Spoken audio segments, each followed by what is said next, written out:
My family thought it would be funny to abandon me with my 3-year-old in a foreign country without any travel documents. Your child is on everybody's nerves, my brother said. It's your own fault, my mom added. I didn't cry, I did this.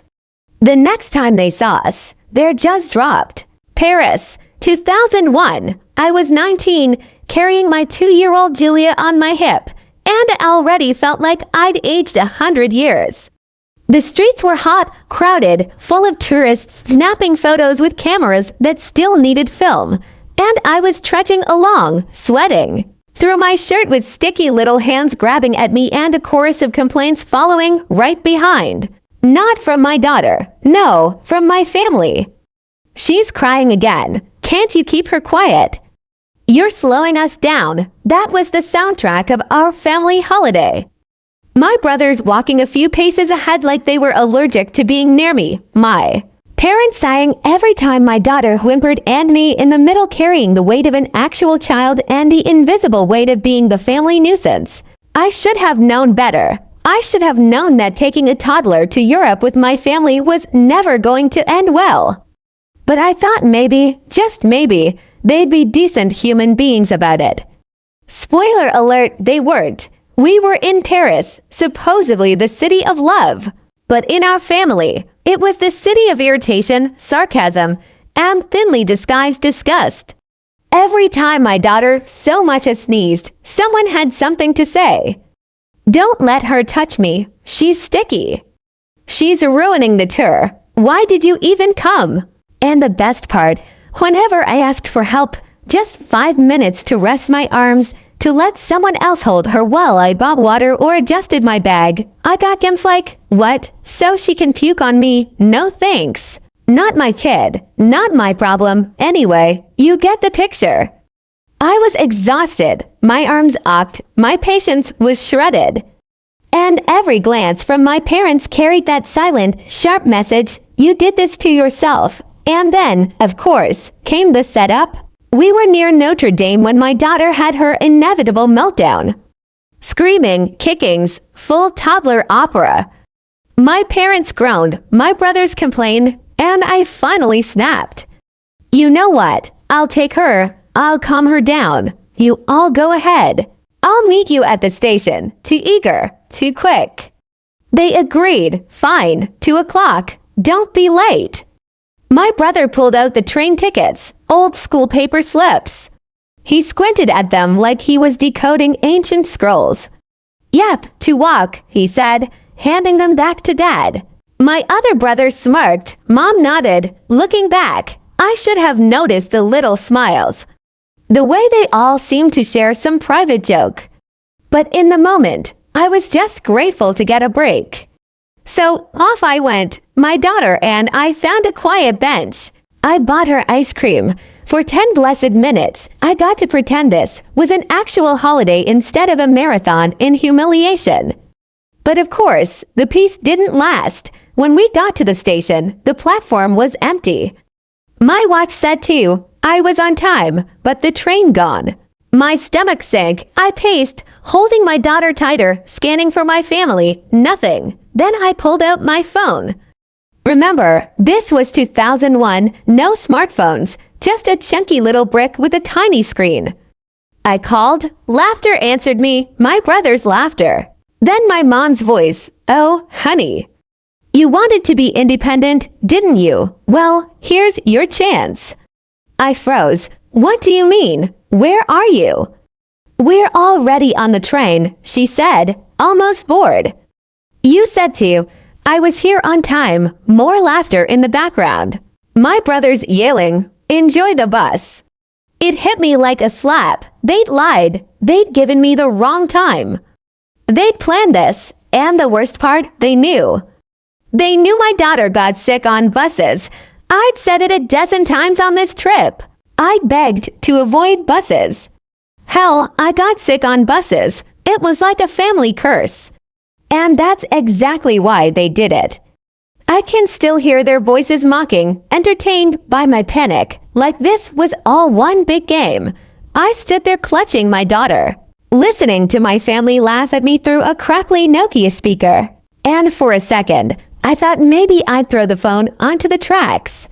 Instead, I whispered, "You have my passport." "You'll figure it out," Mom said. "Don't be so dramatic. People take buses every day." And then she hung up. I wanted to scream, to cry, to beg, but my daughter tugged my sleeve, sticky hands pulling me back to earth. Her eyes were already glassy. That look she got before a long car ride ended in vomit. I pictured it. Hours on a crowded bus, her screaming, puking, strangers glaring at me. Arriving at the airport covered in shame, only to face my family's smug laughter. No, I looked at the bus timid. My phone buzzed again. Better hurry. The bus won't wait. I didn't answer. I held my daughter tighter. My heart was pounding so hard I could hear it in my ears. And then the thought came clear and sharp. I don't have to go. I don't have to chase them. I don't have to beg for space in their world. I don't have to spend one more second proving myself to people who would leave me stranded just for a laugh. So I didn't. I stood in that station, Paris buzzing outside, the bus engine rumbling nearby, and I said it to myself out loud so I'd believe it. No, not this time. And that's where everything changed. If you want to understand why I didn't get on that bus, you need to know the backstory.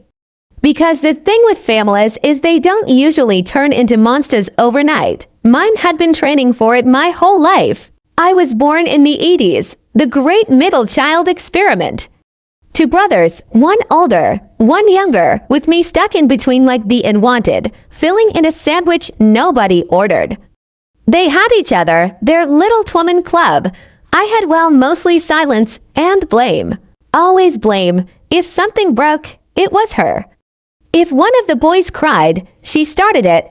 If there was drama in the house, somehow I was the cause.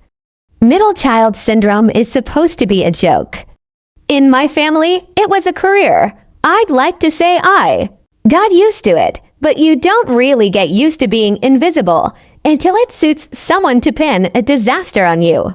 You just learn to expect it, and when you grow up like that, you start to believe you deserve less. Less attention, less affection, less everything.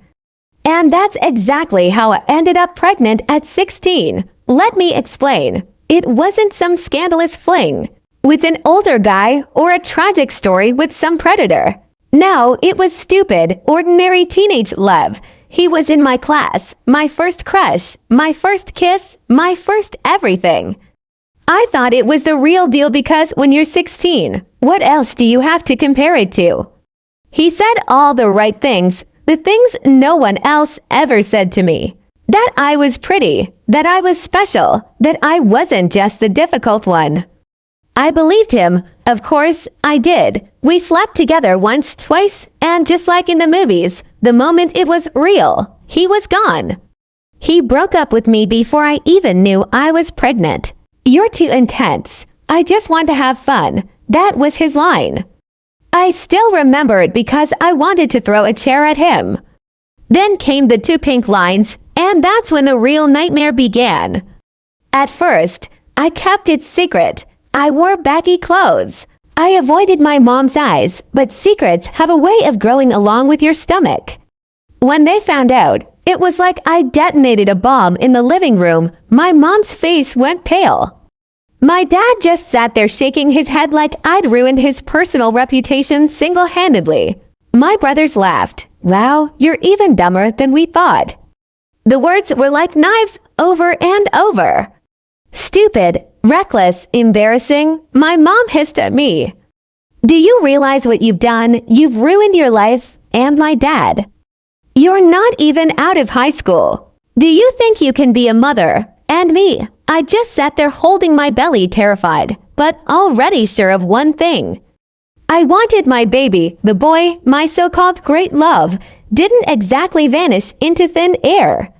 He was still around at first in the same school, but the moment things got serious, he started dodging me. Different lunch table, different friends pretending not to hear when I called his name in the hallway. And then not long after, his parents transferred him too. Another school for better opportunities. That's when he really disappeared from my daily life. When I told him I was pregnant, he went pale, then laughed nervously. "No way," he said. "That can't be mine." He didn't say it out loud, but the look in his eyes said everything. He was basically calling me a liar, accusing me of sleeping around. The truth, he was my first, my only, but he didn't care. Denying it was easier than owning up. So there I was, pregnant, underage, living in a house that looked at me like I was a cautionary tale. The gossip spread fast because of course it did. In school, I was the girl with the mistake. At home, I was the girl who ruined the family image. Everywhere I went, I was a walking warning sign. I cried a lot back then, but every time I pressed my hand to my stomach and felt her move, I knew she wasn't a mistake. She was the only thing that made sense. I gave birth at 17, and if you've never been a teenage mom, let me tell you, the world treats you like garbage. Nurses sigh at you, teachers give up on you, strangers look at you with that pitying, condescending stare, like you're some kind of freak show. At home, it was worse. Every cry from the baby was my fault. Every bill was my fault. Every ruined night's sleep in that house was apparently my fault. My mom snapped at me constantly. "We all have to suffer because of your choices." My brothers refused to be in the same room if the baby was fussing. My dad just ignored me like I'd stopped existing. But I loved her. God, I loved her. She had this tiny nose and these bright eyes, and she'd gripped my fingers so tight. I thought she'd never let go. When she smiled at me, even for a second, it was like the whole world tilted back into balance. She wasn't the burden. She was the reason I kept going. But the family never saw her that way. To them, she was just proof that I'd ruined everything. The years between 17 and 19 blurred together. In my memory, diapers, feedings, exhaustion, and a constant chorus of insults. By 19, I was technically of age, legal adult, big girl now. But in that house, I still felt like the kid in the middle, ignored until there was something to blame. So when we boarded that plane to Paris with my daughter in my lap, I thought maybe things would be different. Maybe a family trip could soften the edges, show them she wasn't a burden, that I wasn't a disaster. Instead, it was just the same old pattern replayed against prettier scenery. And then, standing in that Paris station holding my daughter while my family laughed at me over the phone, it all clicked into place. This wasn't new. They had always done this. I'd always been the scapegoat, the punching bag, the entertainment. The baby on my hip wasn't the reason, they were. For the first time, I looked at my daughter and thought, she deserves better than this circus, and so do I. I remembered my dad's old passport, the one with Republic France's stamped on it. He'd been born in France. His parents moved him to the States when he was young, but he never lost the passport. And when I was born, that meant me, too, French, by birthright, even if I'd never used it. The idea lit up in my brain like fire. I don't have to go back. Not to their insults, not to their cruelty, not to being the invisible, impossible middle child. I could say, I could claim what was mine. I could build something new for me and my daughter. And that's when I made the decision that changed everything. I wasn't going back, not now, not ever. The call started when boarding began, and they realized I wasn't there. At first, I thought it might be guilt, that tiny flickering. Hope that maybe they'd realize what they'd done and call to apologize. Spoiler, it wasn't that. It was confusion. Where are you? Did you miss the bus? Why aren't you at the airport yet? Don't tell me you're lost already. God, you're hopeless. Call after call. My cheap little Nokia lit up like a Christmas tree. My brother's names, my mom, my dad, over and over. And I ignored them because I wanted them to sweat. But then I picked up just once. Where are you? My mom's voice, sharp, accusing. The plane's boarding. I didn't even hesitate. I'm not coming. Silence. You could have cut it with a knife. What do you mean you're not coming? Her voice cracked with disbelief. You're not serious. My dad barked from the background. You're bluffing. One of my brothers chimed in. I smiled even though my hands were shaking. Nope, not bluffing. And I hung up. That's when the calls really went wild. It wasn't just them anymore. It was my aunt, my uncle, cousins I hadn't heard from in years. Apparently, the family phone tree lit up the second I dropped my little bombshell. Think about your daughter. Don't throw your life away. You're being dramatic. I put my phone on silent and dropped it in my bag. I was dramatic, sure, but at least this time it was my drama. Now, you're probably wondering, where did I sleep that first night? Great question. Short answer, badly. I had maybe a couple hundred in my wallet, enough for a few nights in a cheap hostel if I was careful. So, that's where we went, me, my daughter, and one squeaky bunk bed in a room full of strangers. She thought it was funny at first, climbing on the mattress like it was an adventure. I pretended to laugh with her, even while my stomach twisted itself into knots, because I knew the money wouldn't last. The next morning, I marched into the my French was, let's call it, creative. I knew enough to order a croissant, not enough to explain. My family abandoned me, I lost my passport, and oh, by the way, my father was French. The woman behind the desk stared at me like I was trying to buy a spaceship. She waved her hands, pointed at forms, rattled off words I didn't understand. I wanted to cry. Instead, I smiled. That tight, fake smile you use when you're about to break down in public. Eventually, she brought over a colleague who spoke some English. Between my bad French and her bad English, we managed to piece it together. Yes, my father was French. Yes, that meant I could claim nationality. Yes, I needed to fill out about 17 forms and triplicate, but no, it wouldn't happen quickly. Weeks, maybe months, that's what they said. And until then, I was basically no. 1. No proper ID, no papers, just me and my toddler in a city that wasn't waiting for us. I went back to the hostel and stared at the ceiling while my daughter slept beside me. I tried to imagine what it would feel like to give up, to drag us onto the next plane home and beg my family for forgiveness. And then I remembered the sound of their laughter through the phone. No, not happening. Those first weeks were the hardest of my life. Food was cheap bread, apples, cartons of milk. Sometimes I skipped meals so she wouldn't have to.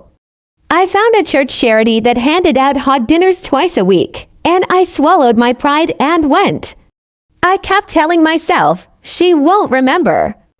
She remember me holding her hand, not me standing in line for soup. Days were long. I walked the city just to keep us moving, keep her distracted. Parks became our living room. Libraries became our babysitter. Paris is gorgeous when you're a tourist. Less so when you're broke, exhausted, and scared. I tried not to let her see me panic. At night, when she was finally asleep, I'd curl up beside her and shake quietly. Then came the breakthrough. After what felt like forever, the paperwork started moving. Proof of my father's birth certificate, copies, signatures, endless stamps. But finally, they recognized me, French citizen, just like that. It didn't solve everything, but it was like someone handed me oxygen because now I could apply for help, allocations, familialis, money every month just for being a parent. Apply to get us out of the hostel and into a shoebox apartment with a leaking sink. But still, it was ours, healthcare, childcare, all those safety nets I'd only ever heard about. For the first time in years, I felt like the ground under my feet was solid. And my family still calling, still furious. What are you doing? You can't just stay there. You'll regret this. Come home. We'll forgive you. Forgive me. The irony almost made me choke. I stopped answering. Eventually, they stopped calling. With a little stability, life started to shift. I put my daughter in subsidized child care. Cheap, structured, safe, she loved it. Every morning, she'd run inside without looking back. And I'd stand there amazed because she had no idea how close we'd come to losing everything. Meanwhile, I found work. Not glamorous, not easy, cleaning offices, scrubbing floors, hauling garbage bags. I smelled like bleach half the time, and my knees ached constantly, but the first paycheck I held in my hands felt like gold. It wasn't much, but it was mine. Learning French became my obsession. I watched cartoons with Julia, repeated phrases to myself until they stopped sounding foreign. I forced myself to talk to neighbors, to cashiers, to anyone who would tolerate my butchered grammar. Day by day, I got better. And as the words came, so did something else, confidence. I started to believe I could really do this. That I wasn't just surviving, I was building. And somewhere in that first year, when the calls from home finally died off, I realized something incredible. For the first time in my life, I wasn't the problem. I wasn't the middle child scapegoat. I wasn't the stupid girl with the mistake. I wasn't the nuisance holding everyone back. I was just me, a mother, yes, struggling, yes, but moving forward, step by step, without them, and deep down, I knew I'd never go back, not even if they begged. Life didn't suddenly turn into a fairy tale. The apartment was the size of a shoebox. The sink leaked constantly, and our furniture looked like it had escaped from a dumpster fire, but it was quiet. I started over. I found work, learned the language properly, and somewhere along the way, I met someone who treated me like a human being. We got married for the first time. I had a partner who didn't see me as a burden. Together, we built something resembling a family. And while I was crawling out of the mess, Julia was racing ahead into a world I could barely understand. Julia grew up fast. And here's where I need you to pay attention, because what I'm about to tell you still doesn't sound real to me. Even now, you think you know where this story is going, but trust me, you don't. There's still a big twist waiting. Julia wasn't like other kids. She didn't care about dolls or glitter pens. She cared about machines. She wanted to know how things worked, and once she figured it out, she wanted to make them better. At first, I thought it was just a harmless obsession. And here's the part that still sounds insane. One of those little projects of hers exploded. Overnight, she went from tinkering in her room to having thousands of people using her app. Then investors, then offices, employees. I blinked and my daughter, my Julia, was running an actual company. And then came the deal, the big one, the kind that doesn't just change your year, it changes your life. She sold part of the company, and suddenly she wasn't just comfortable. She was rich, like really rich. I know. I can hear myself saying this, and it still sounds like I'm making it up. But no. Julia, the same kid I carried through Paris on my hip, went from sharing stale baguette with me to being a multimillionaire before she even turned 22. And you better believe I cried the day she told me, "Mama, don't worry about bills anymore." And then came the night of the ceremony. Big auditorium, spotlights everywhere, cameras flashing, Julia on stage, awkward smile, clutching another award like she wasn't even sure how she'd ended up there. I sat front row clapping until my hands burned, trying not to smudge my mascara. And then I saw them, my parents, my brothers. 19 years of silence, and suddenly there they were, grinning, clapping, looking like royalty at someone else's party. My stomach dropped so fast I thought I might pass out, because if they'd come all the way here, it wasn't for me. They waited until the ceremony ended. Then they came forward, arms wide, voices dipped in honey. "We've always loved you. We're so proud of you. Family is family, no matter what." I almost laughed in their faces, or maybe screamed, or both, but they didn't even stop at me. They went straight to Julia. "Darling, we're your grandparents, sweetheart. We've cared about you all along. We want to be part of your life now. The audacity. They hadn't lifted a finger for nearly 2 decades, hadn't sent a single card or letter. And now they wanted to claim Julia, not me. Julia, she looked confused, wide-eyed. She didn't recognize them. Why would she? There were no photos of them in our house, no smiling frames on the mantelpiece. But she knew their names. She'd heard the stories straight from me, and now the honesty had faces. She turned to me, eyes searching mine. Part of me wanted to grab her hand and drag her out to scream, "Don't fall for it. They'll eat you alive." But another part of me knew I had to let her choose. So when she whispered, "I want to see them, they're still my grandparents," I felt my chest crack, but I nodded. Those days Julia spent with them nearly tore me apart. I didn't sleep. I paced our apartment, waiting for the phone call, the one where she'd say she was moving in with them, or worse, handing them everything she'd worked for. I heard their laughter in my head, the same laughter that had followed me out of a Paris train station 19 years earlier. I imagined Julia hearing it now, and it killed me. I was convinced I'd lost her. Then she came back, calm, collected, like she'd just gone grocery shopping. "I don't want to see them again," Julia said. I blinked. Why? She shrugged like it was nothing. They were fake. I could feel it. They smiled too much. They said all the right things, but none of it was real. They didn't care about me. They cared about the money. That's all. I just stared at her. Julia, my daughter, my brilliant, stubborn, beautiful girl. The one I carried through Paris with nothing but willpower. The one I thought I had to protect from everything.